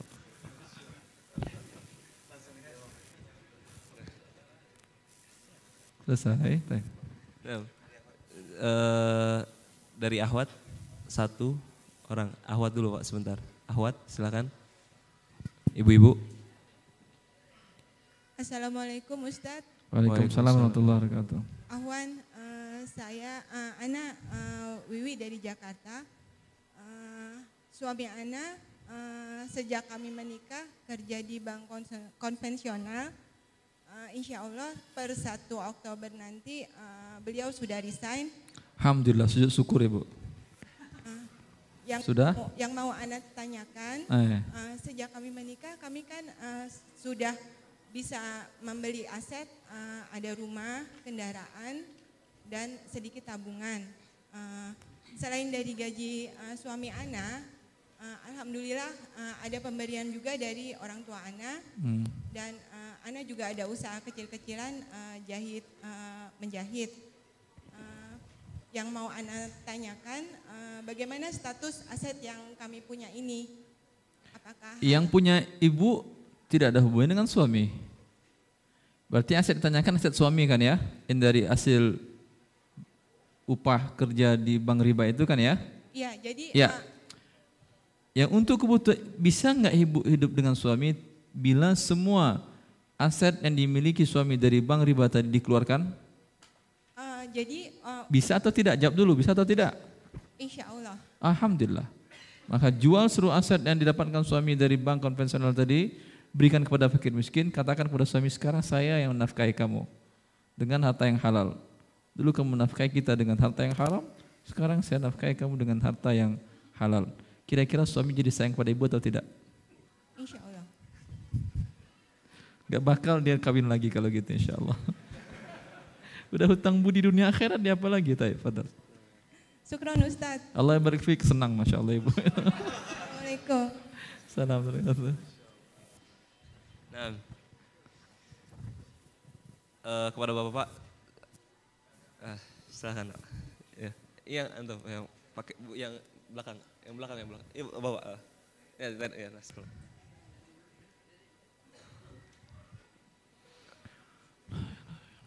Diri, Pak.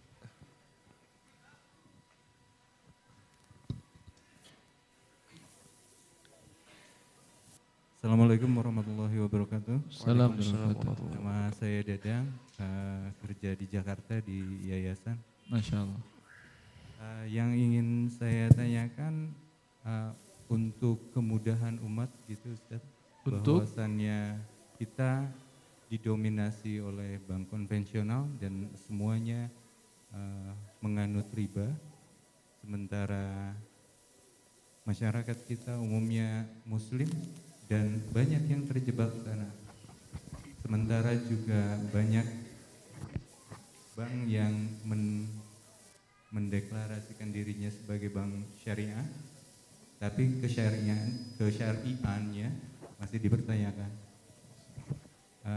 Pertanyaan saya, bagaimana cara mengatasi itu? Syukran. Allah barik fiik.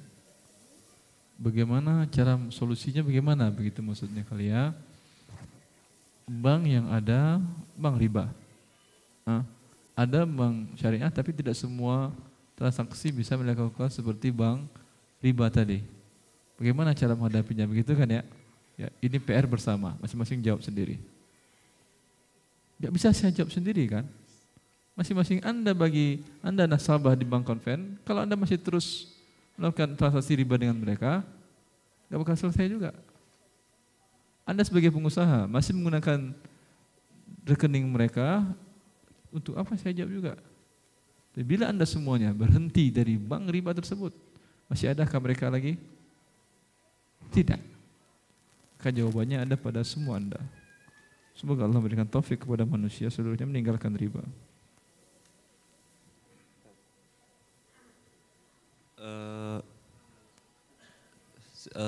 Sebentar.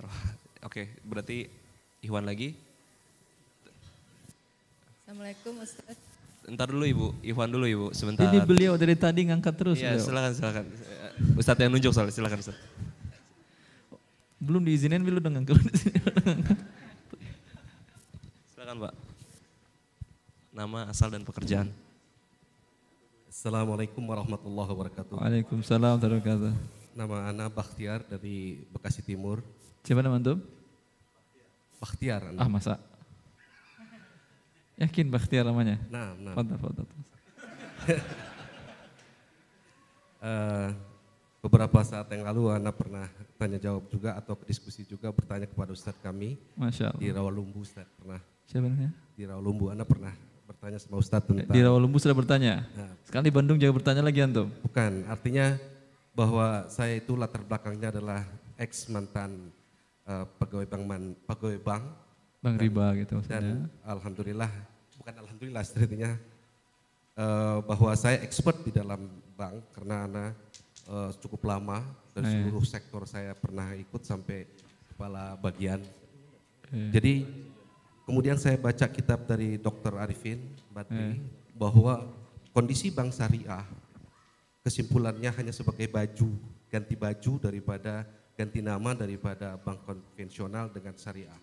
Beberapa contoh bisa saya buktikan, tetapi yang jelas regulasi sistem international banking settlement yang diadopt oleh para bankers, oleh seluruh komunitas perbankan ini adalah mengadop kepada regulasi kufar Yahudi, sehingga untuk bank konven.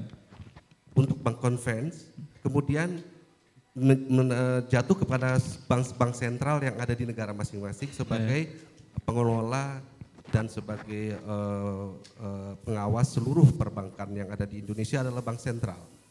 Di mana pernah dikemukakan bahwa jika di dalam ceret itu keluarnya isinya kopi, dia akan keluar hitam. Kalau dia isinya air putih, keluarnya putih. Di mana di Bank Indonesia itu, bank sentral itu tidak ada hanya ada penamaan saja yang berupa syariah. Tetapi dalam prakteknya tetap aja dia memberikan reward berupa tambahan ziyadah.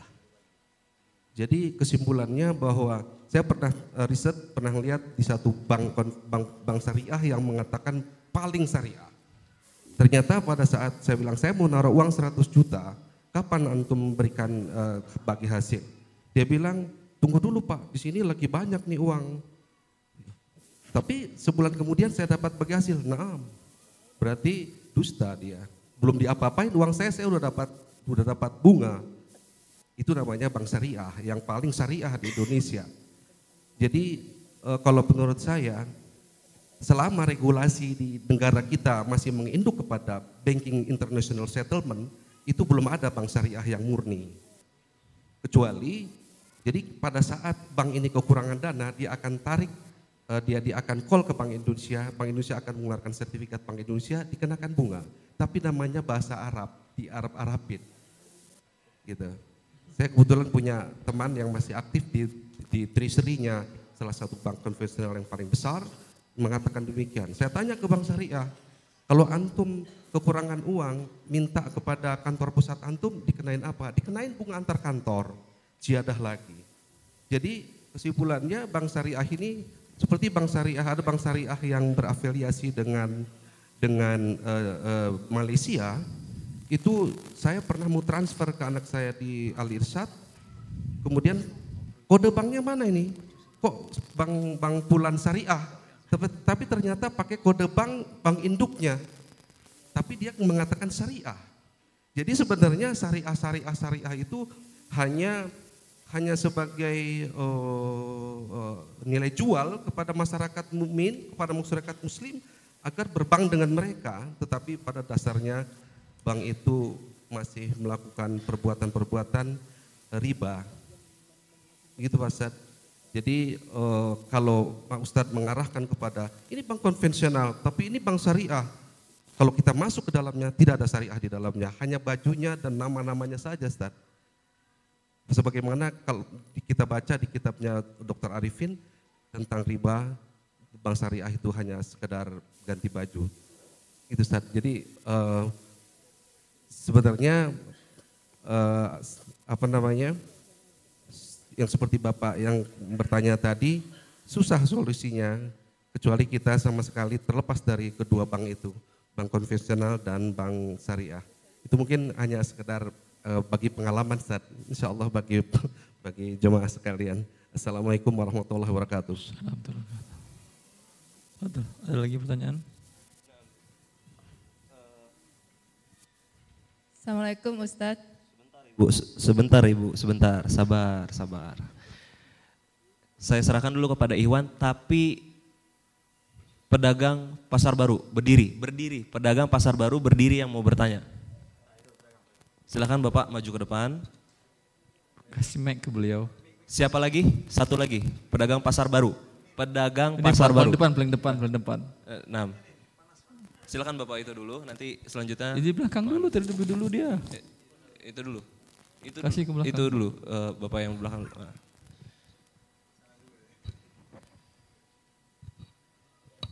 Silakan Pak. Namanya, asal dari mana, dagang apa Pak di pasar baru? Bismillah. Assalamualaikum warahmatullahi wabarakatuh. Salam wabarakatuh. Nama saya Aris, dagang di lantai 4 Pak. Pakaian Apa muslim. namanya? Adis namanya? Haris. Ya. Masya Allah. Boleh 2 pertanyaan Pak Ustadz? Silakan. Kalau saya boleh, 10 pun boleh kalau saya dia masalahnya. Pertama gini Pak Ustadz, saya dulunya pernah punya pinjaman kredit ke bank syariah. Tapi di situ dia bukan menyebutkan bunga, tapi sistem bagi hasil. Kalau untung? Iya. Kalau ada rugi? Jadi maksudnya gini Pak Ustadz, kita misalkan pinjam uang 100 juta, ya. Nanti kita enggak, tapi namanya bukan bunga gitu, tapi ada sistem bagi hasil. Ya. Tapi kita tetap membayar nanti pelunasannya lebih dari 100 juta. Walaupun ada rugi tetap bagi hasil? Hasil apa yang mau ada bagian ada rugi? Ya jadi maksudnya itu gimana itu, tapi padahal itu pinjamannya di bank syariah gitu. Namanya bank syariah? Iya. Akadnya tidak syariah berarti kan ya? Yang kata orang banknya akadnya akad syariah Pak Ustadz. Oh tidak syariah. Ya. Karena kalau rugi sama dibagi rugi. Pinjam 100 juta. Ya. Sekarang modal Anda tinggal 50 juta. Iya. Berarti 50 juta Anda kembalikan. Jadi maksudnya gini Pak Ustadz, saya udah melakukan 6 kali pembayaran, 6 bulan. 1 bulannya 17.500.000. Tapi di saat saya mau melunasi, itu hanya kurang utang dari misalkan dari total hutang saya pertama itu cuma 10 juta gitu. Sementara saya udah membayar 6 kali. Kalau 6 kali 17 saja udah ada sekitar 90 lebih. Udah ada 100 lebih. Itu hukumnya gimana Pak Ustadz? Itu yang pertama. Berarti utang Anda tinggal 3 juta lagi? Iya misalnya gini Pak Ustadz, saya misalkan pinjam uang 700 juta. Pinjam berapa? 700 juta. Dengan tenor 5 tahun. Dengan jangka waktu 5 tahun. 1 bulannya 17.500.000. Bayarnya. Sebentar, antum akadnya pinjam uang? Iya pinjam uang. Gak ada di bank syariah pinjam uang. Pinjam kredit Murabahah paling. Enggak, Mudharabah. Iya, saya pinjam. Yang mana yang iya? Ada dua. Gini, saya mengajukan kredit ke bank kredit. dengan surat toko. Surat toko. Ya, dengan jaminan surat toko dengan pencairan 700 juta. Terus? 700 juta rupiah. Yang mana jangka waktunya dari 700 juta itu 5 tahun. Berapa jangka waktu lama pinjaman. Total pembayaran nanti berapa jadinya? Total pembayaran 1 bulannya itu 17.500.000. Total seluruhnya nanti berapa untuk bayar? 700 atau lebih? Lebih. Kalau Anda rugi pun lebih juga bayar? Maksudnya Pak Ustadz? Itu kan Anda bayar segitu kalau Anda untung. Iya. Kalau Anda rugi tetap segitu juga dibayar? Tetap segitu juga. Riba namanya. Riba namanya. Terus yang kedua Pak Ustadz, kalau sekarang di bank syariah itu kan ada namanya gadai emas. Ya. Gadai emas kita dikenakan biaya perawatan per 4 bulan. Itu hukumnya apa Pak Ustadz? Haram. Walaupun di bank syariah. Oh, terima kasih Pak Ustadz. Assalamualaikum warahmatullahi wabarakatuh. Assalamualaikum. Ada di buku Harta Haram, ada tinggal dibaca. Kalau enggak kopi boleh, yang bab itu aja ya boleh. Jangan semua di kopi. Cek. Mengenai tadi gadai syariah bisa dibaca di buku beliau Pak. Di buku Harta Haram. Bukan gadai syariah, gadai emas. Gadai emas di bank syariah. Nah tadi Panas silakan. Mike.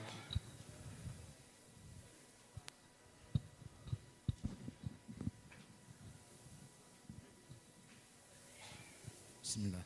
Assalamualaikum warahmatullahi wabarakatuh. Waalaikumsalam warahmatullahi wabarakatuh. Jadi Ustaz, saya menabung di bank konvensional dalam masa saat ini masih langsung. Cuma kan saya nggak ngambil ribanya ya, bunganya yang saya ambil. Saya udah pertanyakan sama Ustaz kemarin, cuma saya belum puas gitu. Apa saya Dulu kemarin saya jawab, boleh? Asal di 0% nih, 0%in bunganya. Saya jawab boleh belum puas. Kalau saya jawab haram, gimana? Puas? Jadi gini Ustaz, Afwan Ustaz, Anda mau tarik semua, terus Anda nyimpannya gimana Ustaz uang? Nyimpannya di rumah apa gimana? Jangan bilang nyimpan di rumah, ketahuan atau nyimpan di rumah. Enggak, jadi maksudnya anak gini Ustaz, enggak kan anak kan berapa bulan ke depan, Anda mau bayar toko, nah anak tarik semua tuh, ya cara pembayarannya? Bayar langsung cash ke toko. Cash ya? Iya, atau pakai surat berharga, cek atau apa, sejumlah uang itu bisa kan enggak? Ada anak punya giro gitu. Bisa, sejumlah itu bisa kan ya? Bayar sejumlah uang Anda itu, hutang Anda, kemudian tutup rekening gironya, udah. Sudah gitu, yang kedua nih, Afwan. Iya. Kalau anak pulang nih. Sebentar boleh dua pertanyaan? Enggak, boleh. Afwan, kalau anak pulang ke Padang, ya kita kan nggak mungkin bawa uang cash kan? Itu gimana tuh? Nggak mungkin, saya kira nggak juga. Enggak, kan di Padang kan misalnya ada berapa hari gitu. Nah, mau narik uang, masa dibawa di kantong gitu? Gak apa-apa, bawa di kantong. Gak apa-apa gitu. Gak apa-apa. Syukur Ustaz. Assalamualaikum. Ya, siapa yang melarang antum bawa uang di kantong? Tidak ada. Tapi yang melarang Anda dengan tabungan riba Allah. Yang bawa uang di kantong nggak ada yang larang. Pemerintah pernah larang Anda bawa uang di kantong? Enggak, tahu, boleh. Tapi angkanya jangan 2 triliun antum masukin kemari. Hah, jelas? Betul.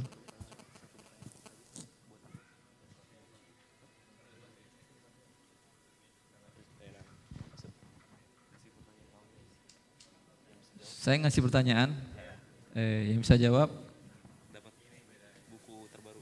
dapat buku revisi terakhir. Taib. Kalau saya angkat tangan dulu sebelum saya bertanya. Berani? Silakan. Berdiri, berdiri. Angkat tangan. Sebutkan 5 aplikasi riba date.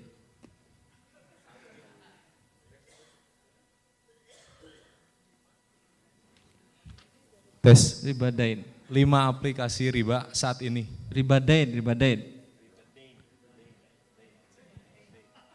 Apaan tuh? Riba saja, riba. Riba saja. Misalnya seseorang membeli sepeda motor, tapi dia transaksinya sama leasing, harga dari dealernya misalnya harganya 10 juta. Leasing katanya ya. Nah, leasing baru satu leasing, apa lagi? Udah lewat. Leasing riba karena terlambat ada denda keterlambatan. 2, dia 5. Kalau mati cukup 1, silakan ambil bukunya. Salah panitia, anak tadi 5, tapi mati kasih 1 buku. Kasih buku. Udah, yang lain. Udah yang lain, masih ada yang lain?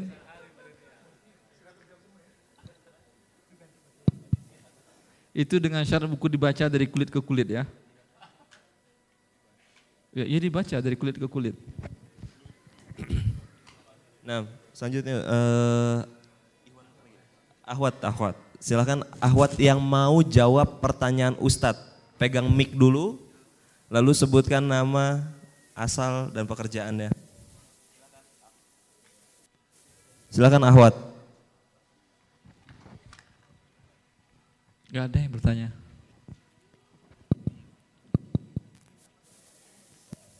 Pertanyaannya dulu. Ibu pertanyaannya dulu.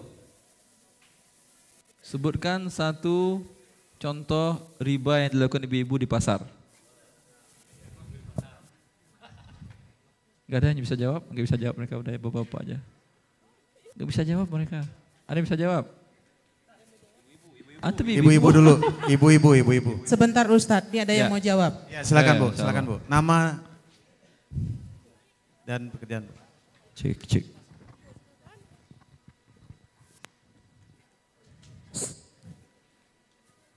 Umu Naisa dari Bekasi. Jawabannya tukar tambah emas. Tukar Tambah emas.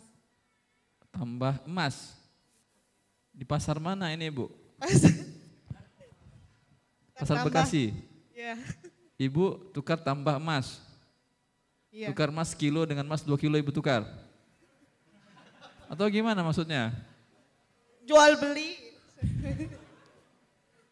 Jual beli dengan tukar tambah. Jual beli dengan tukar tambah. Emas dengan emas tukar tambah. Iya. Jawabannya salah, tapi kasih aja buku nggak apa-apa. Tadi Ibu siapa namanya, Ibu? Catat namanya, catat panitia, Bu. Ya jawabannya salah, Ibu, tapi nggak apa-apa. Ibu namanya siapa? Lisma.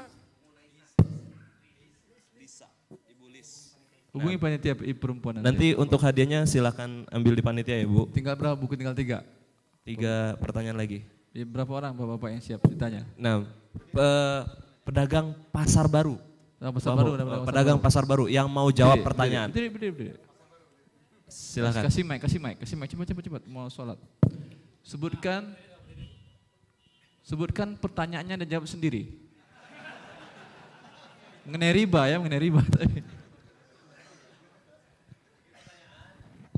Assalamualaikum warahmatullahi wabarakatuh. Assalamualaikum warahmatullahi wabarakatuh.